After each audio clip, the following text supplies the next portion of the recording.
Medimexa Podcast. Bienvenido a un episodio más de Medimexa Podcast, en donde platicamos lo rápido y detallado para el nacional. Mi nombre es Oscar Cervantes, soy médico y te ayudo a que tu aprendizaje sea constante para el ENAR. Esto es un podcast médico enfocado específicamente en este episodio en temas para el nacional. Recuerda que nos puedes seguir en nuestras redes sociales como @Medimexa y también en nuestro canal de YouTube como Medimexa Academy. Si te parece bien, comencemos el conocimiento. Asma y crisis asmáticas. ¿Cómo estás? Espero que muy bien. En esta ocasión vamos a estar hablando un poquito de esta entidad, de esta enfermedad que es de lo más importante en neumología. Solamente estamos haciendo los 3 podcasts sumamente claves porque neumología, gracias al Señor, es una especialidad, perdón, es una especialidad corta. Sin embargo, tiene cuestiones muy claves o importantes. Dentro de ello, bueno, ya es lo de derrame pleural, que ya estuvimos hablando un poco de ello. También de las diferencias entre exudado, trasudado, criterios de Light, cómo lo puedes identificar de manera clínica. Otro punto importante es el EPOC. Ya tenemos este podcast con nuestra especialista que ya nos estuvo explicando todo sobre el EPOC y los puntos más importantes, los puntos claves. Y lo siguiente sería hablarte de asma. Te quiero recordar que que hay muchísimas otras entidades importantes como el TEP, la tromboembolia pulmonar, el cor pulmonar, los abscesos pulmonares, los nódulos solitarios. También dale una checadita ahí a cáncer pulmonar. Es importante en el ámbito de neumología. Sin embargo, lo más importante es esto que te estoy dando en los podcasts. Si te parece bien, vamos a comenzar con ello y no sin antes recordarte que nos puedas seguir en todas las redes sociales como @Medimexa y también que te puedas unir a la Medimexa Academy. De verdad que no te vas a arrepentir porque estamos trabajando muchísimo en ello, ¿ok? Vamos a comenzar, entonces déjame poner la música de análisis. Asma. Ok, bueno, el asma debes de considerar que se genera siempre por células inflamatorias y por mediadores químicos. Esto va a estar llevando a una hiperreactividad de las vías aéreas ante cualquier estímulo. Puede ser ante alérgenos, ante irritantes o bien desde ejercicio. Esto es súper importante y se va a estar llevando a cabo por medio de estas reacciones desde los niños, y es principalmente en los niños en donde se debe identificar y de llevar a cabo el diagnóstico.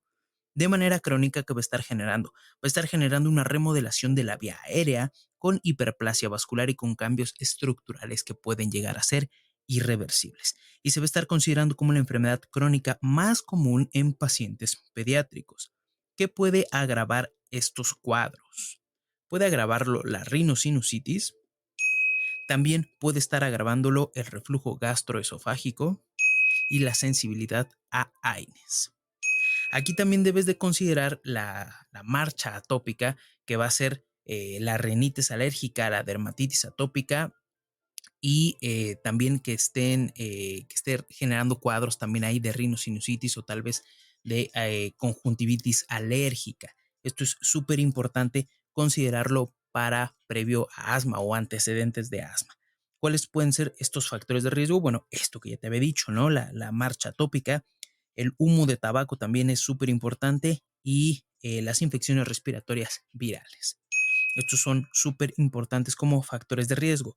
La clínica, ¿cómo vamos a estar identificando la clínica? Se dice que asma es con un diagnóstico clínico siempre, y esto es muy importante en cuanto al diagnóstico. Puede ser de 2 o más de los siguientes síntomas claves, que serían la disnea periódica. Otro de ellos pueden ser, y que siempre se confunden, que si pasa esto es asma. No, pero sí es un síntoma clave de ello, que serían las sibilancias. Otro de ellos sería la opresión torácica. Y por último, puede ser también la tos seca o paroxística de predominio nocturno. Estos son de 2 o más de estos síntomas claves. Bueno, ya te pueden hacer pensar en asma. También puede haber atopia, eczema, rinitis alérgica, conjuntivitis alérgica, dermatitis, lo que ya te había mencionado anteriormente.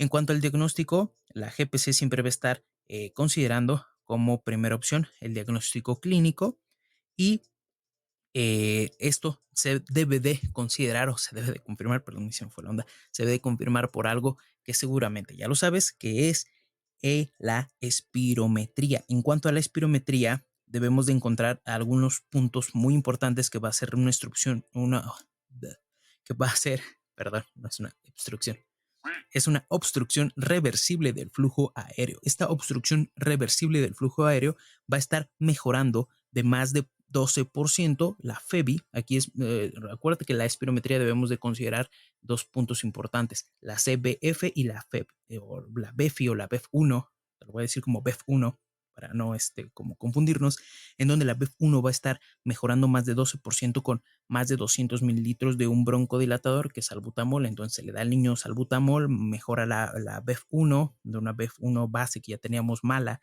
mejora más de 12% y esto ya también nos hace pensar en la confirmación diagnóstica de asma. La espirometría debes de considerar que el flujo expiratorio medio va a estar confirmando el diagnóstico de asma y se va a estar considerando como gold estándar. Es súper importante la espirometría. También debemos de considerar la relación del CBF y de la BEF1. Esta relación llega a ser inferior a 70% y es diagnóstico de obstrucción, obviamente, del paso de aire en esta cuestión. ¿Cómo lo vamos a estar clasificando? Por gravedad. Por gravedad se va a estar clasificando en dos cuestiones, en asma intermitente y en asma persistente. En cuanto al asma intermitente, vamos a tener un cuadro de una vez por semana, de menos de 2 síntomas nocturnos al mes y una BEF1 de más del 89%. En cuanto al persistente, se va a estar dividiendo en tres, en leve, en moderada y en grave.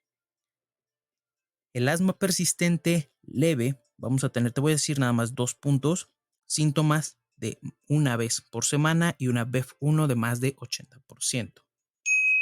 En cuanto a la moderada, síntomas diarios, vamos a tener exacerbaciones que afectan el sueño y una BEF1 del 60 al 80%. Y en cuanto a la grave, vamos a tener síntomas diarios y nocturnos. Obviamente va a estar limitando completamente a los pacientes y una BEF1 de menos de 60%. También debes de considerar aquí algo importante que son los fenotipos. En cuanto a los fenotipos, nos va a estar hablando que hay 4. Tenemos un asma alérgica, una no alérgica, una con limitación del flujo de aire y un asma con obesidad. Son pacientes obesos. ¿Ok? Y posterior a esto, te quiero hablar un poquito de las crisis asmáticas. Las crisis asmáticas los vamos a estar clasificando según su gravedad en leve, también en moderada y grave. Esto es súper, súper importante porque también es una parte esencial del asma. El asma, en cuanto a su clasificación leve, el paciente va a estar hablando, va a estar llegando obviamente a urgencias porque es una crisis asmática, va a estar llegando hablando en frases, no va a tener uso de músculos accesorios y va a estar saturando prácticamente de 90 a 95%. En cuanto a moderada, va a estar hablando también entre palabras, va a estar prefiriendo estar sentadito y va a tener uso de músculos accesorios con una saturación de menos de 90% y una grave, pues es un paciente que ya se va a encontrar confuso, letárgico, va a tener silencios auscultatorios porque los bronquios van a estar completamente cerrados y no va a estar entrando con nada de aire, entonces esto es lo más peligroso y una frecuencia cardíaca puede llegar a elevarse hasta de más de 140 latidos por minuto. Debes de considerar siempre que la frecuencia de las crisis es un marcador del control del asma, que también se va a estar llevando este control del asma. Y en cuanto al tratamiento, creo que es lo más grande, lo más complejo de los tratamientos. Debes de recordar de manera general que el tratamiento del asma se lleva a cabo por escalones, ¿ok? Estos escalones no es literalmente, no puedes saltarte del escalón 1 al escalón 5. Ahora, mucho de ello, o bueno, la gran parte de ello desde el escalón 4 en adelante, va a estar llevándose a cabo por medio de los especialistas. ¿Ok? Nos va a estar ayudando esto para el control del asma, las exacerbaciones y también debemos de conocer los efectos secundarios que van a estar generando algunos de los medicamentos. Ahora, te voy a hablar un poquito de estas generalidades de medicamentos de rescate en menos de 12 años que debemos de estar utilizando. Debemos de estar utilizando beta agonistas de acción corta inhalados. Esto va a ser útil, muy, muy útil para el alivio rápido de síntomas. Como alternativa, los SABA, o sea, te lo voy a decir SABA, que sería el salbutamol, por así decirlo.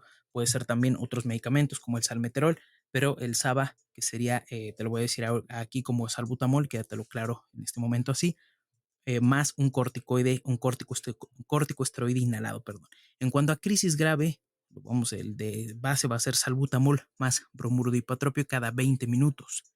En caso de rescate, la terapia de rescate de 4 a 11 años, la primera línea también va a ser el salbutamol. En caso de que sea un paciente sin tratamiento de mantenimiento, o sea, nuevecito, podemos utilizar también budesonida más formoterol, pero el salbutamol sigue siendo de primera instancia. Ahora, ¿qué vamos a hacer en caso de que presentemos o que se presente un paciente con una crisis asmática moderada? Sin respuesta a tratamiento con salbutamol, podemos añadir bromuro de hipatropio las primeras 2 horas. También nebulizarlo con salbutamol más bromuro de hipatropio, y si tiene menos de 5 años, esto sigue siendo la primera opción. En caso de que tengamos un paciente con asma sin tratamiento de mantenimiento, debemos de estar instaurando corticosteroides inhalados en caso de que sean pacientes de 6 a 12 años. Y también en cuanto al tratamiento después de una crisis asmática, los corticosteroides inhalados son el tratamiento de primera línea. Esto es súper, súper importante.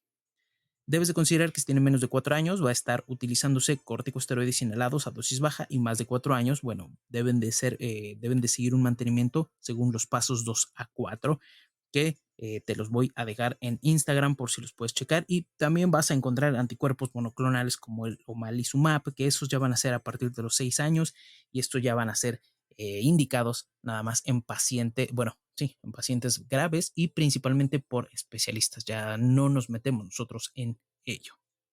Entonces, hasta ahí vamos a dejar el podcast de asma. Espero que te haya gustado, espero que te haya quedado claro y que te sirva, que te sea de ayuda, que es lo más importante. Después de esa ovación, te quiero dar las gracias por estar escuchando este podcast, por hacerlo en muchas ocasiones el número 1 en Apple, en Spotify Podcast, en la categoría de medicina. Ayúdanos a entrar a esas categorías de los podcasts más escuchados de México. Creo que le imprimo mucho amor, mucho cariño. Esto que hago para ti es prácticamente mi terapia. Me gusta hacerlo.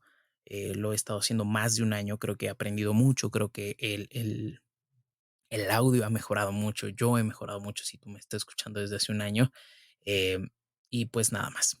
Muchísimas, muchísimas gracias por escucharme. Nos estamos viendo en la siguiente semana con, no sé con qué. Tú vas a votar por ello en Instagram y me vas a decir qué quieres escuchar. Puede ser endocrino, o puede ser neuro, o puede ser hemato, o puede ser gastro, no lo sé, tú dime. Nos estamos viendo, cuídate mucho, bye, adiós.